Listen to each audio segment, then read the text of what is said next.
My name's Isabel. I'm 34 years old, and I live in Seattle with my husband Nathan.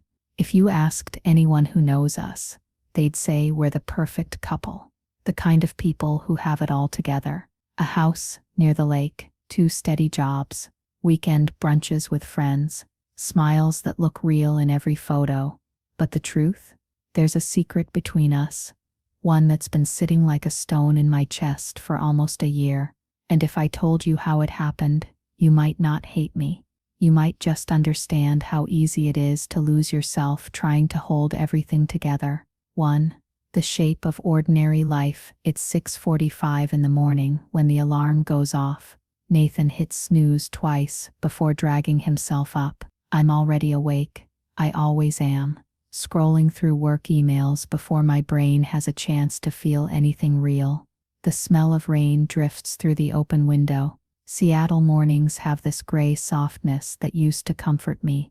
Now, they feel like the color of waiting, like something in our life is on pause. Nathan makes coffee while I fry eggs. We move around each other quietly, our steps practiced like a dance we've both forgotten the meaning of. He asks about my client meeting. I nod. I ask if he's still on track with the software release. He says yeah, it's all fine. Just fine. We used to talk for hours about our dreams, traveling to Europe, starting a small business together, building a family someday. But lately, every conversation feels like it's floating on the surface of something deeper neither of us wants to touch. I look at him. Messy hair, shirt half buttoned, that old warmth still somewhere behind his tired eyes. And I think, if only you knew what I've done. 2. How it started. The secret didn't begin with malice. It began with fear. Last year, my company downsized. I didn't tell Nathan right away, because I wanted to surprise him by fixing it before he even noticed. I told myself it would only take a month. I'd find freelance work, cover my half of the bills, and he'd never have to know I'd been laid off. But 1 month turned into 2, then 3.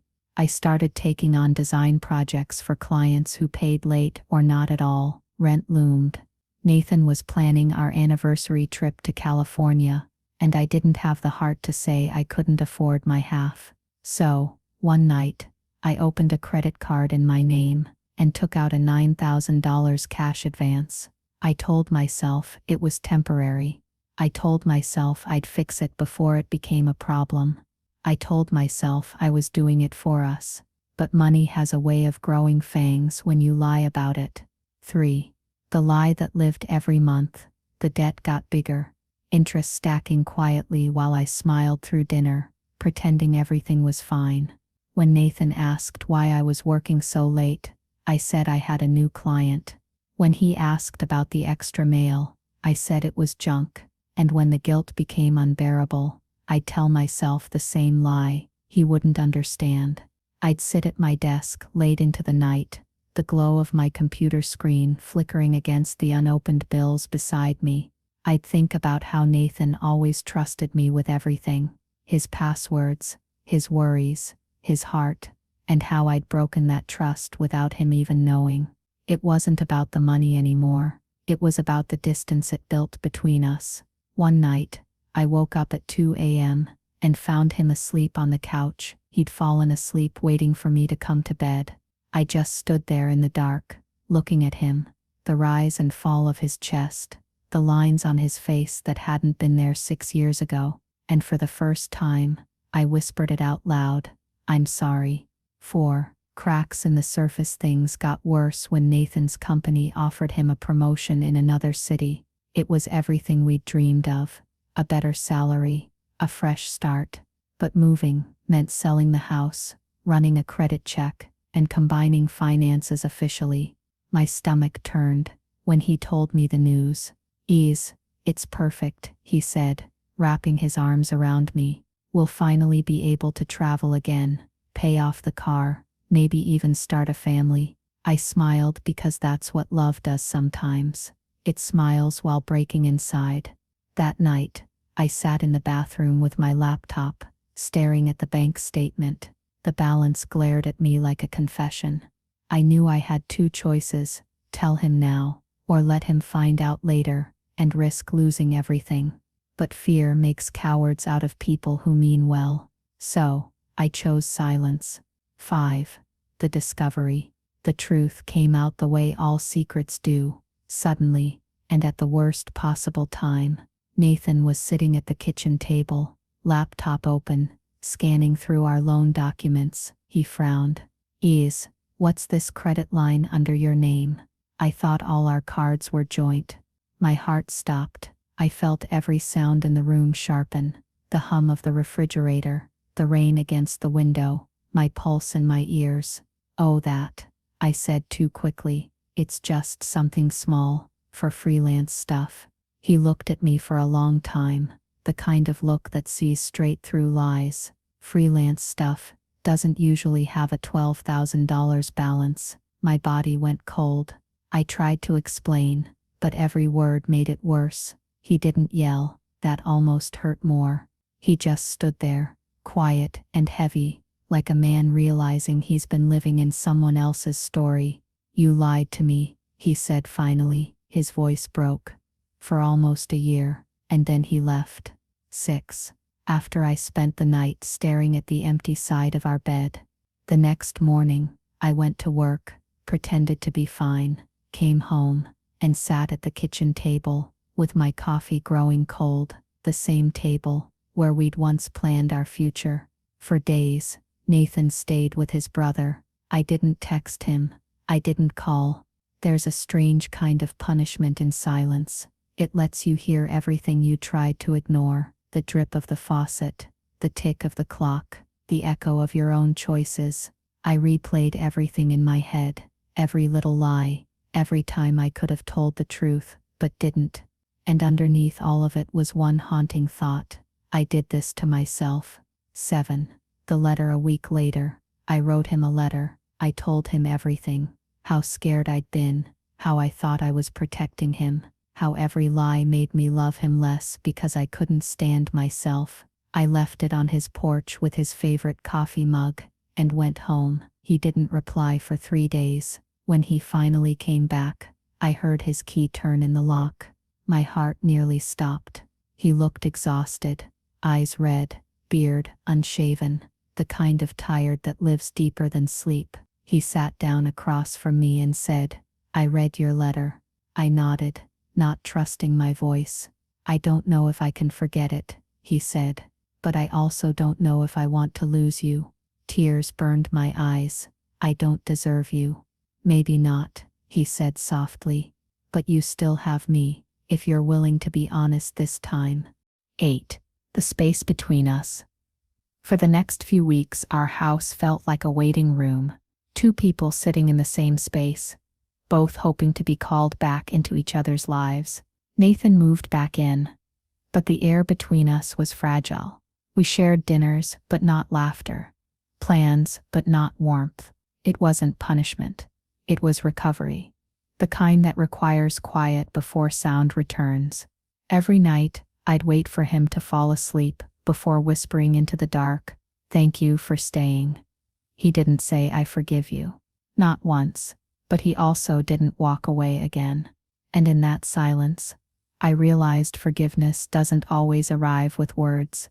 Sometimes, it just sits beside you, bruised but breathing. 9.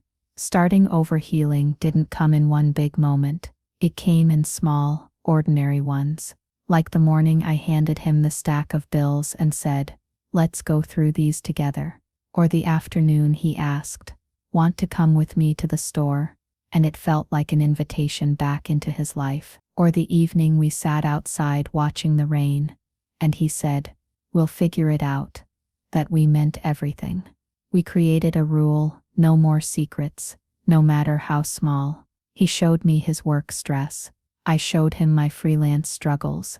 We rebuilt from transparency, not trust, because trust takes longer. Sometimes he'd still look at me like he was remembering the version of me who lied, and I had to be okay with that, because he was right. That version existed, and pretending she didn't wouldn't fix anything. 10. The talk.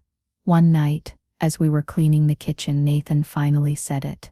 You know, when I found out, I wasn't angry about the money. I froze, my hands still in the sink. Then what were you angry about? He leaned against the counter, his eyes tired but kind. That you didn't think I could handle the truth. That you thought you had to protect me. I turned off the faucet and faced him. I didn't want to be a burden. He sighed, stepping closer. Marriage means carrying the weight together. When you hide it, you end up crushing yourself and shutting me out in the process. Tears filled my eyes before I could stop them. He reached out, hesitated, then brushed my cheek with his thumb. I still don't know if I've forgiven you, he said softly, but I want to. 11. The turning point months passed. Slowly, our life began to feel like ours again. We paid off the debt together. It wasn't easy. Canceled trips, tighter budgets, long nights working extra hours. But it was ours, and that made it feel different this time. We learned to talk again. Not the surface level chatter about work or errands, but real conversations. The kind where silence doesn't mean distance, just understanding. One night, we were watching an old movie, and halfway through, Nathan reached over and laced his fingers with mine. It was such a small gesture, but my chest ached with relief. In that moment, I realized forgiveness wasn't a finish line. It was a daily choice. To keep trying, even when you remember the hurt. 12. What we learned a year later, we celebrated our 7th wedding anniversary. Not with a trip or fancy dinner, but with takeout and a bottle of cheap wine. Halfway through dinner, Nathan laughed for the first time in months, really laughed, and I thought, this is what rebuilding looks like. It's messy, quiet, and never quite perfect, but it's real. We talked about our future again, not in the dreamy, abstract way we used to, but in the steady, grounded tone of two people who've been humbled by life. We're stronger now, he said, pouring me another glass. Because we broke, I asked. He smiled. Because we healed. 13. Looking back sometimes, when I think about that year, I still feel the ache of it. The lies I told, the nights I cried alone, the way I almost lost the best thing that ever happened to me. But I also remember what came after. The rebuilding, the slow forgiveness, the quiet mornings where we found each other again. And I think that's the point of love. Not perfection, not always joy, but the courage to keep choosing each other, even after seeing every flaw up close. If I could go back, I'd still tell him the truth. Sooner, braver, honestly. But maybe we needed to break a little to understand what us really meant. 14. Now it's 2025, and Seattle still rains almost every day. We still live in the same small house near the lake. The coffee still brews too strong, and the mornings still start with quiet routines. But something's changed. When I look at Nathan now, I don't see the man I betrayed. I see the man who stayed. The man who taught me that love isn't about hiding your weakness. It's about trusting someone enough to let them see it. And that, to me, is worth everything. My name's Isabel. I once thought love was about being perfect, about keeping things smooth and safe. But now I know it's about honesty, even when it's ugly. About forgiveness, even when it's hard. Because real love doesn't disappear when you make mistakes. It grows through them.